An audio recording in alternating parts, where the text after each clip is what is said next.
एक बार पुनः सभी प्यारे विद्यार्थियों का स्वागत है। विद्यार्थियों, आज हम कक्षा 8 की पाठ्यपुस्तक रुचिरा भाग 3 के अध्याय एक सुभाषितानी के श्लोक संख्या 6 व 7 का अध्ययन करेंगे। श्लोक संख्या 6 में कवि ने पेड़ों की महिमा के बारे में वर्णन किया है। विद्यार्थियों, सबसे पहले श्लोक को ध्यानपूर्वक सुने। पुष्प पत्र फल छाया मूल वलकल दारुभिः धन्या महिरुआ यैसाम विमुखा यान्ति न अर्थिनः। श्लोक का अन्वय है, पुष्प पत्र फल छाया मूल वलकल दारुभिः महिरुहा धन्याः भवन्ति येषाम् अर्थिनः विमुखा न यान्ति। शब्दार्थ जानेंगे। पुष्प यानी फूल, पत्र यानी पत्तियाँ, मूल यानी जड़, वलकल यानी छाल, दारुभिः यानी लकड़ियाँ, महिरुहा यानी वृक्ष या पेड़, धन्याः अर्थात धन्य, भवन्ति यानी होते हैं, येषाम अर्थात जिन्हें, अर्थिनः यानी याचक अर्थात चाहने वाले, विमुखा विमुखा का अर्थ होता है निराश, न यान्ति नहीं जाते हैं। श्लोक का सरलार्थ है, कवि पेड़ों की महिमा के बारे में वर्णन करते हुए कहते हैं कि पेड़ फूल, पत्ती, छाया, जड़, छाल व लकड़ियों से युक्त धन्य होते हैं। इन्हें चाहने वाले अर्थात याचक कभी निराश होकर नहीं लौटते हैं। श्लोक का भाव है, वृक्ष सदैव परोपकार करते हैं। वे अपने शरीर के अंगों से सदैव लोगों का भला ही करते हैं। हमें भी वृक्षों की तरह हर प्रकार से लोगों की ही नहीं अपितु समस्त जीवों की सेवा करनी चाहिए। अब हम इस श्लोक की व्याकरणिक शब्दावली से परिचित होंगे। व्याकरणिक शब्दावली में सबसे पहले हम उपसर्ग जानेंगे। उदाहरण है विमुखा। इस शब्द में वि उपसर्ग है। इसके बाद संधि शब्द के बारे में जानेंगे। उदाहरण है नार्थिनः। यह दीर्घ स्वर संधि का उदाहरण है। इस शब्द का संधि विच्छेद है न धन अर्थिनः। अब हम इस श्लोक के महत्वपूर्ण प्रश्नों से परिचित होंगे। पहला प्रश्न है, अर्थिनः केभ्य विमुखा न यान्ति, अर्थात याचकों से कौन विमुख नहीं होते हैं। उत्तर है महिरुहेभ्य, अर्थात पेड़। पूर्ण वाक्य में उत्तर है अर्थिनः महिरुहेभ्य विमुखा न यान्ति, अर्थात याचकों से पेड़ विमुख यानी निराश नहीं होते हैं। अगला प्रश्न है, महिरुहा कथम धन्या सन्ति, अर्थात वृक्ष किस प्रकार धन्य है। उत्तर है पुष्प, पत्र, फल, छाया, मूल, वलकल दारुभिः च युक्ता महिरुहा धन्याः सन्ति।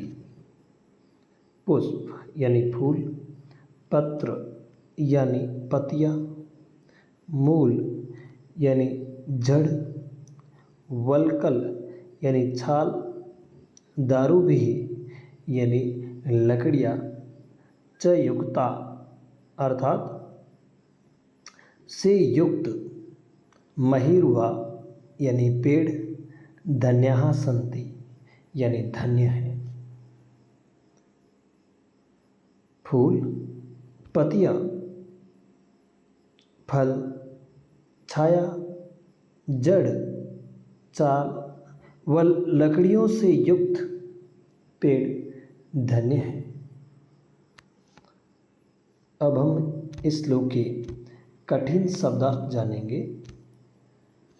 कठिन शब्दार्थ है वल्कल यानी पेड़ की छाल, दारुबिही यानी लकड़ियों द्वारा, लकड़ियों के द्वारा, महिर्वा यानी वृक्ष, मूल यानी जड़, पत्र, पत्ते, धन्य, धन्य है, ये शाम, जिनके या जिनसे, विमुखा यानी मुंह मोड़ने वाले या निराश, यान्ति होते हैं या जाते हैं, अर्थिनः यानी याचक या मांगने वाला। अब हम श्लोक संख्या 7 के बारे में जानेंगे। इस श्लोक में कवि ने समस्या समाधान के बारे में वर्णन किया है। सबसे पहले श्लोक को ध्यानपूर्वक सुने। चिंतनया हि विपदाम आदावेव प्रतिक्रिया, न कूपखननम युक्तम प्रदीप्ते वह्निना ग्रहे। कूप खनन नहीं है, यहाँ कूप खननम है।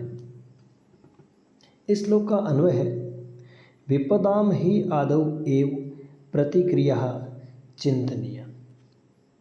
विपदाम यानी समस्या या संकट, आदौ एव यानी आने से पहले, प्रतिक्रिया यानी उपाय, चिंतनीय अर्थात चिंतन करना चाहिए या ढूंढ लेना चाहिए।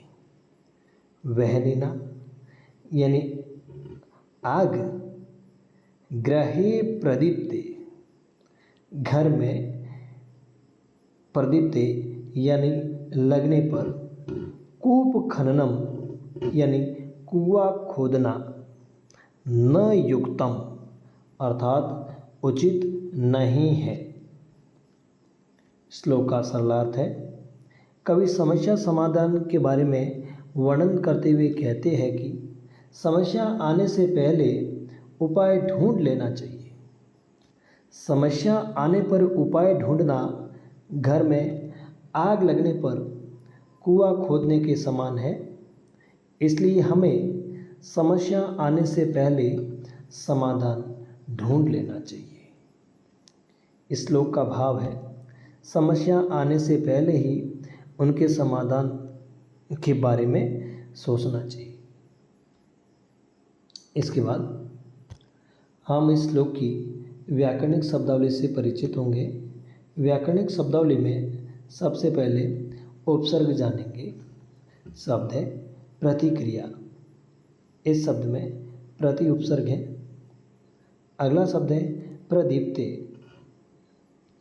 उपसर्ग है प्र। अब हम प्रत्येक शब्दों से परिचित होंगे।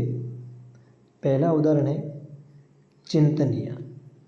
इस शब्द का निर्माण चिंत धातु यानी चिंता करना, चिंत धातु व अनियर प्रत्यय से हुआ है।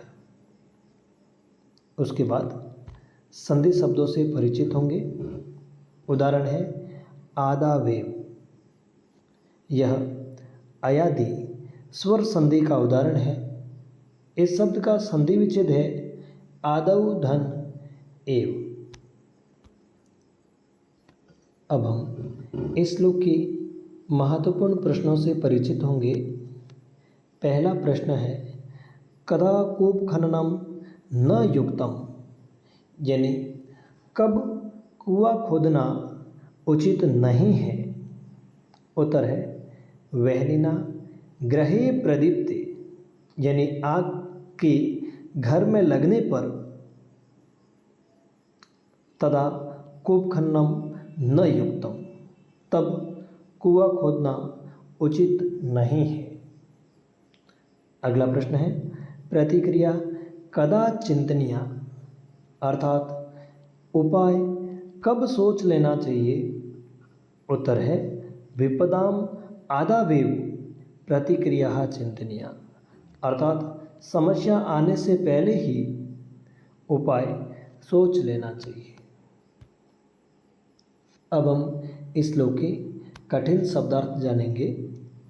शब्द है कूप खननम, अर्थात कुआं खोदना, वहनिना अर्थात आग के द्वारा, चिंतनीय अर्थात सोचना चाहिए, ही यानी नीचे, विपदाम अर्थात मुसीबतों का या समस्याओं का, आदव एव यानी आने से पहले यानी प्रारंभ में ही, प्रतिक्रिया यानी समाधान या उपाय, युक्तम यानी उचित, प्रदीप्ते यानी जलने पर या आग लगने पर, गृहे यानी घर में,